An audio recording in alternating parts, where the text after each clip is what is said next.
चक्रवर्ती सम्राट अम्बरीश जी हैं और महाभागवत है।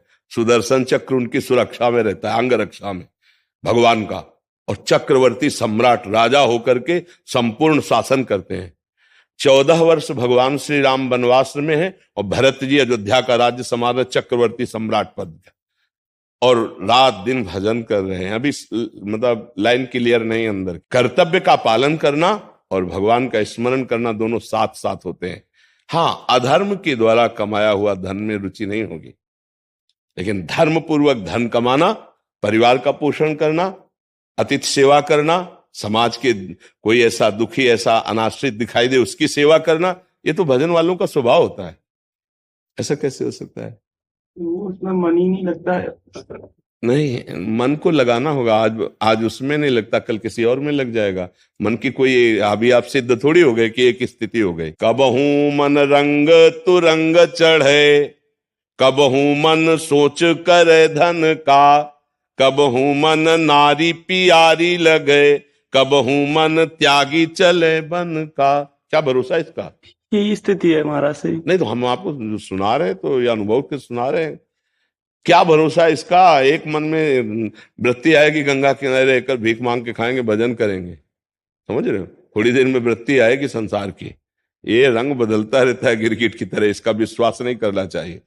इसीलिए धर्म से चलो। जो सत्संग सुनते हो सदैव अपने कर्तव्य का पालन करते हो, वीर बनो, कायर नहीं। भगवान का दास वीर होता है। जय गिर चरण दे हनुमंता, चले उस गा पाताल तुरंता, जिम अमोघ रघुपति कर बाना, ये ही भांत चले हनुमाना। इतने दयावान, इतने कृपालु परम महाभागवत राम काज के लिए जा रहे हैं। हजार हजार दैत्यों को पकड़ के ऐसे मसल रहे हैं।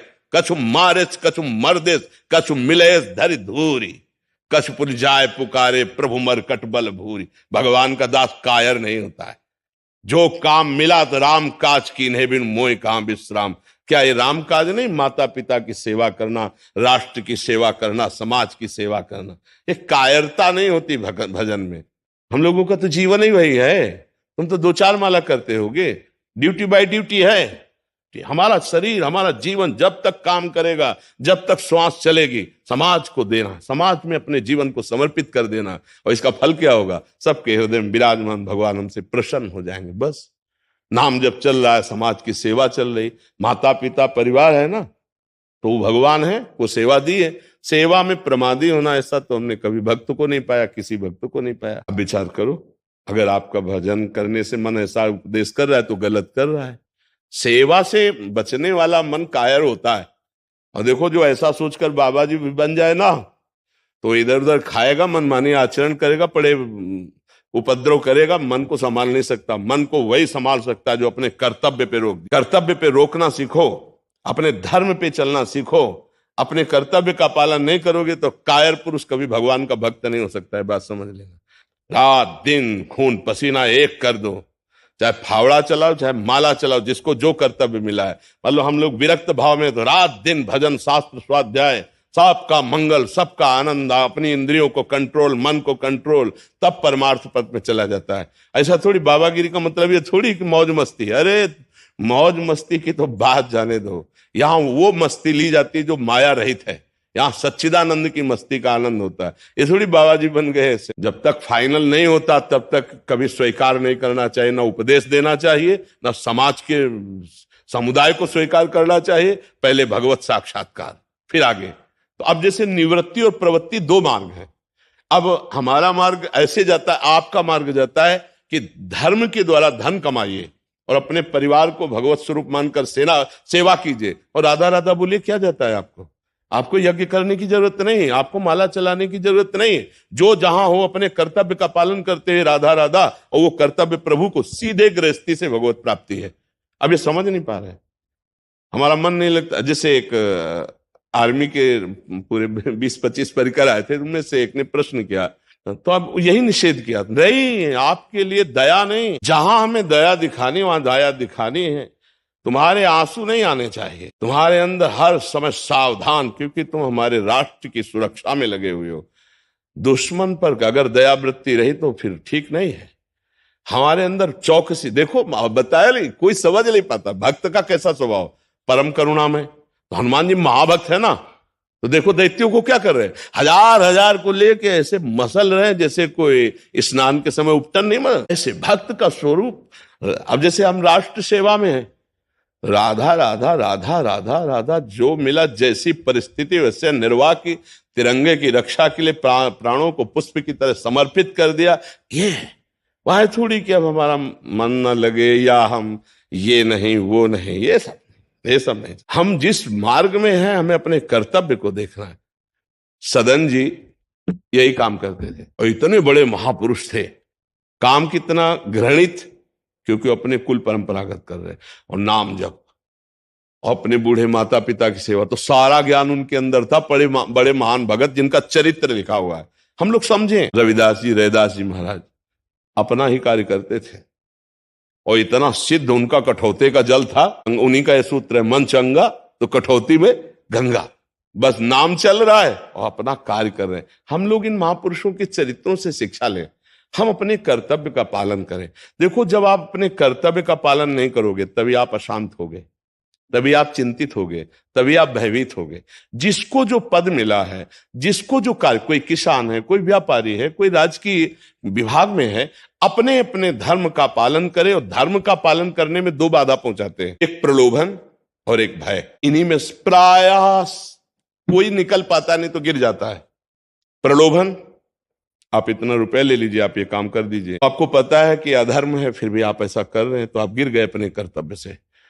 आप होश में आपके, यदि आप ये काम नहीं करेंगे, हार गए, अपनी निष्ठा से उतर गए। नहीं, किसी की ताकत नहीं, क्या ईश्वर नहीं है क्या? और अगर गोली लगनी है तो गोली लगनी है जिस मिनट में, जिस सेकंड में, उसी में लगेगी, जिस अंग में पक्का लगेगी। और नहीं लगनी है तो खरोच नहीं आएगी। ऐसे भी जो विधना ने लिख दिया, छठी राव के अंक, राय घटे न तिल बड़े रहुरे जीव ने संग, सुनो भरत भावी प्रबल बिलक कहो मुनिनाथ, हान लाभ जीवन मरण जस अपजस विद्या। अगर गोली से मरना है तो गोली से मरेंगे, 100 बार नहीं मरना। अधर्म आचरण नहीं करेंगे, तुझे जो मारना हो, जब जैसा करना हो कर लेना। अधर्म आचरण नहीं करेंगे, नहीं करेंगे, खत्म खेल। पर इतना हिम्मत भजन करके ही आएगा, अध्यात्म भी आएगा। लेते अपने धर्म के पालन करने में दो बातें सबको गिरा देती हैं, चाहे कोई भी हो, बैरागी हो और चाहे गृहस्थी हो। दो बातों में कदम खिसक जाते हैं नीचे। पहला है प्रलोभन, ये भोगो, ये भोगो, करो मनोरंजन। गए अपने निर्णय में तुम परिवर्तन लाओ, ये रुपया ले, फंस गए। तुम्हारा जीवन अब संकट में होगा आगे चलकर। तुम्हारे बुद्धि के द्वारा ऐसा अपराध बन जाएगा कि तुम्हें अव्यक्त किए हुए अपराध का फल तुम्हें भोगना पड़ेगा। या फिर डर, ऊपर से फोन आ रहा है कि आपको ऐसा करना पड़ेगा। नहीं सर, ये तो गलत है। तो आप, हमारे पास उपाय क्या है? तो ठीक है, आप निलंबित कर दीजिए, लेकिन धर्म विरुद्ध आचरण मैं नहीं करूं, तो उसकी विजय हो जाएगी। इस माया पर विजय भी प्राप्त है। पर इतनी हिम्मत होना बहुत कठिन कि अब नौकरी छूट जाएगी, लड़का बच्चा का कैसे पालन होगा? चलो सर जैसा कह रहे हैं वैसा, गड़बड़ हो जाएगा। धर्म विरुद्ध आचरण वाला, हाँ, बहुत बहुत गड़बड़। एक हमारे पास जब हित धाम में थे और इतना नाम जापक थे वो, कि जब नजदीक आए तो वो पता चलता है ना जैसा, तो वो निरंतर नाम में थे। तो हमने कहा आपकी स्थिति ऐसे कैसे हो गई गृहस्थ में रहते हुए? बहुत ही शांत एकदम और बहुत ही सरल, और उनके शरीर से परमाणु निकल रहे थे नाम के, रात दिन नाम जब। तो उनका ऐसी स्थिति आपकी कैसे हुई? तो उनका हमें एकांत चाहिए तो आपको बता सकते हैं। तो उनका ठीक है। तो उस समय छोटी कुटिया थी, तो एकांत में उनको बुलाया, बैठे। उन्होंने कहा ये हमारी बुरी स्थिति से अच्छी स्थिति आई है। उनका कैसे? तो उन्होंने बताया किसी अधिकारी, बड़े अधिकारी पद में थे, तो उनको बड़ी रकम इस बात की केवल मिलनी थी, किसी बात के दस्तखत करने थे उनसे पास हो जाएगी तो उस फैक्ट्री का माल वो बिक सकता है, माननीय हो सकता है, ऐसा कुछ। तो मैंने कहा कि दिन में तो नहीं कर पाऊंगा क्योंकि बहुत, और हमारे मन में आया कि एक बार मैं इतना लंबा कार्य कर दूंगा और बस फिर नौकरी का इस्तीफा दे दूंगा और वृंदावन वास करूंगा, भजन करूंगा, ऐसा लक्ष्य लेकर के। और वो उनको फंसाया जा रहा था, वो समझ नहीं पा रहे। तो जो बड़ी रकम देने वाला था उसकी जेब में पेन में कैमरा था, और वो इतने विश्वसनीय भाव से रात्रि में ऑफिस खोलकर उनके पास था, उन्होंने वो पूरा वीडियो बन रहा था। सुबह हुआ, डिपार्टमेंट के बड़े अधिकारी अपने आप, तो उनको होश खराब होने लगा, ये क्या हो रहा है? तो उनका वीडियो उन्हीं को दिखाया गया। अब उनकी जो दुर्दशा से दशा बदलती है, अब उनको पूरे अधिकारियों के सामने जो नीचा दिखाया गया, और इसके बाद तब उन्होंने सबसे रो के कहा वो अपनी स्थिति की, एक बार मैंने जिंदगी में कभी नहीं किया और मेरा लक्ष्य था कि अगर मुझे ऐसा मिल जाता है पैसा तो मैं वृंदावन वास करूंगा जीवन का, आप सब मुझे क्षमा करें, जिंदगी में कभी गलती नहीं होगी, मैं नौकरी छोड़ दूंगा पर मुझे सजा ना दी जाए। तो भगवान की इच्छा, उनके निज जो अधिकारी जन थे उन्होंने उस बात को वहीं रफा दफा कर दिया। पर जब वो घर आए तो घर के जितने लोग थे, अब वो बहुत प्रकाशित नहीं हुआ पर घर वाले तो जान गए ना, तो उनके बच्चे, उनकी पत्नी, उनका पापा, ऐसी संभावना भी नहीं थी कि आप ऐसा कर सकते हो। अब वो अपने घर में भी अपमानित, अब वहां भी ऑफिस में अपमानित, नौकरी का त्याग, पर उनको सजा, भगवान की एक विशेष कृपा होती है। जो भगवान का लक्ष्य रखते हैं, उनका लक्ष्य था मैं वृंदावन वास करूंगा। उन्होंने विचार किया आज मतलब ऐसी गलती हो गई, अब शरीर को नष्ट कर दूंगा। तो रात्रि में उन्होंने ठाना था 12 बजे आत्महत्या कर लूंगा। 8-10 बजे बहुत रोते हुए, चिंतित होकर सैया में पड़े थे कि आज हमें संसार छोड़ना है। अचानक नींद आ गई और इस नींद में उन्होंने देखा कोई संत आए। उनका शरीर नष्ट करना महापाप है, देखो तुम्हारे ऊपर कोई बंधन नहीं रह गया, घर परिवार का रूप रंग तुमने देख लिया कि सब तुमसे नफरत कर रहे हैं, अब नाम जप कर, नाम जप कर, इसी से कल्याण हो जाएगा। बोले मैं उठ के बैठा, उनके वचन, एक मुझे वाणी सिराने अलौकिक ढंग से रखे मिली जिसका नाम सेवक वाणी, बस बोले उसमें नाम की महिमा जे हुई पढ़ी, बोले एक नया जीवन हो। उस दिन से आज तक बोले नाम हमारे जीवन में छा गया। देखो कैसी घटना घटी और परिणाम कैसा हो। तो महाभागवत स्वरूप होकर के उनका शरीर पूरा हो गया है। हमारे गुरुदेव भगवान उनका आदर करते थे, इतना वो नाम जप करते थे। तो ये समझो कि अगर हमारे द्वारा असत क्रिया हो रही है तो उसका मतलब परिणाम बहुत गलत होता है। ये तो भगवान का कहीं ना कहीं आश्रय था तो बच गए, क्योंकि उनका लक्ष्य था वृंदावन वास करूंगा, तो भगवान ने बचा लिया। तो आप क्या समझते हैं, आपको कोई अधर्म आचरण में फंसा भी सकता है? ऐसा नहीं कि वो रकम दे रहा है तो ऐसा आपको फंसा भी सकता है, आपकी नौकरी जा सकती है, आपका जीवन संकट में पड़ सकता है। इसलिए भय और प्रलोभन, ये दो वस्तुएं हर एक साधक को, हर एक ये नष्ट करती है। इसलिए इन दो से बच जाए तो परमार्थ पुष्ट हो जाए, चाहे वो गृहस्थ हो या विरक्त हो। भय और प्रलोभन नहीं होना चाहिए। भय प्रलोभन अपने धर्म से भ्रष्ट कर देता है। क्या प्रश्न था? धन कमाता हूं तो मन भजन में नहीं लगता और भजन करता हूं तो गलत बात है, उसको सुधार दो, ठीक है।